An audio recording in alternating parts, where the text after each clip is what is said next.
processus est assez long. C'est sur une période de 10 ans que le scénario a évolué. Initialement, l'histoire de base qui m'a inspiré, ça se passe en Birmanie. Il y avait des enfants soldats. Et il y avait un enfant, Johnny Fu, qui s'est déclaré une réincarnation de Dieu à l'âge de 9 ans. Et dont on suivait les ordres. Il y avait 100 personnes qui suivaient ces ordres de façon religieuse. Et ce qui est étrange, c'est que pendant les quelques mois où il a dirigé cette armée, peu de gens sont morts dans cette armée-là. Et son histoire est devenue le mélange entre la réalité et le mythe. Et ça, c'était dans les années au début des années 2000. Et de fil en aiguille, le film m'a emmené vers le Congo, mais surtout, en toute honnêteté, vers l'Angola et le Sierra Leone. Et le film, je crois, même s'il il hérite de toute la richesse et des paradoxes du Congo, on nomme jamais le Congo. Mais je pense que l'âme du Congo est définitivement dans le film.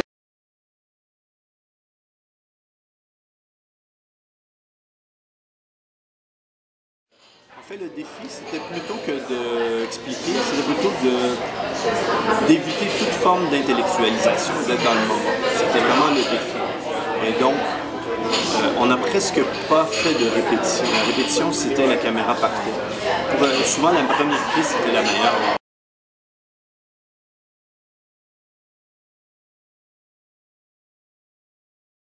Les comédiens principaux, j'ai demandé qu'ils ne lisent pas le scénario et qu'ils ne s'apprennent pas les dialogues.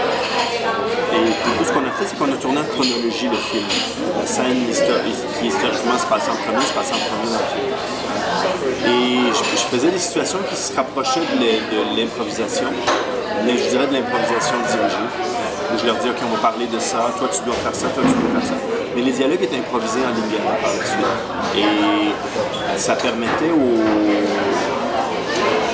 acteurs principaux je crois, j'espère, d'être dans le moment, présent. D'agir, de réagir autant que d'agir.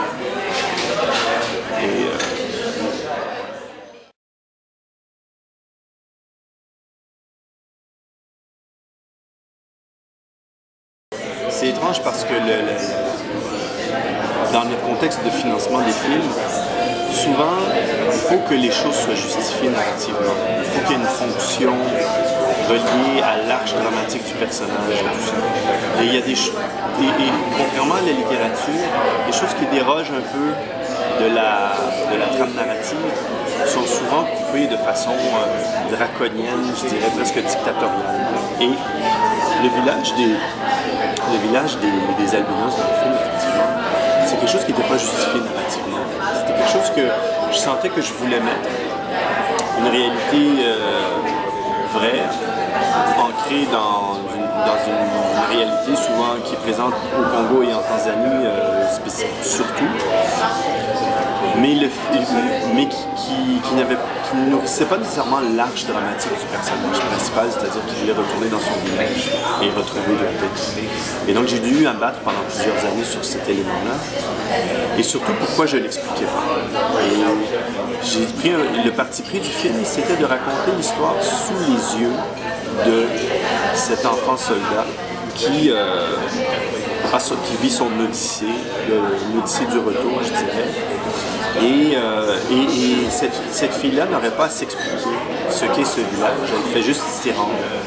Et donc c'est en ce sens-là que j'essaie de faire en sorte que tout ce qui est raconté, c'est sous le point de vue de cette fille-là. Et pour elle, dans sa réalité, elle a déjà vu des villages de personnes albinos et elle ne l'explique pas.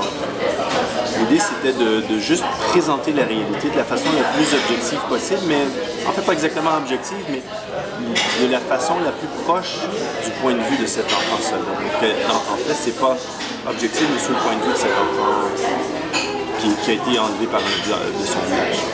Alors,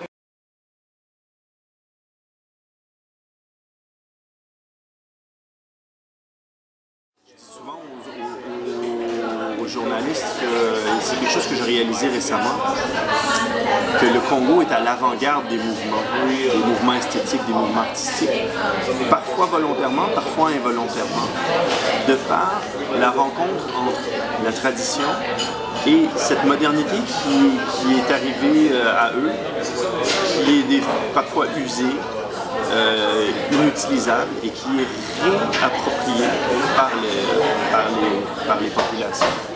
Dans une fonction tout autre, on a des maisons qui sont sur pilotine et qui ont des panneaux publicitaires pour un monde meilleur, ou Vodacom, plein.com, et ça place notre réalité contemporaine publicitaire dans un autre contexte. Et c'est extrêmement avant-gardiste. Et partout, quand on se promène à Kinshasa, je crois que peut-être je fais plus référence à Kinshasa parce que j'ai pas eu la chance de visiter le reste du Congo. Mais dans le cas de Kinshasa, on a quelque chose du cyberpunk extrêmement avant-gardiste. C'est surprenant et j'ai pas vu ça. On a fait de la recherche au Cameroun et au Kenya. J'ai pas vu cette réalité éclectique nulle part ailleurs.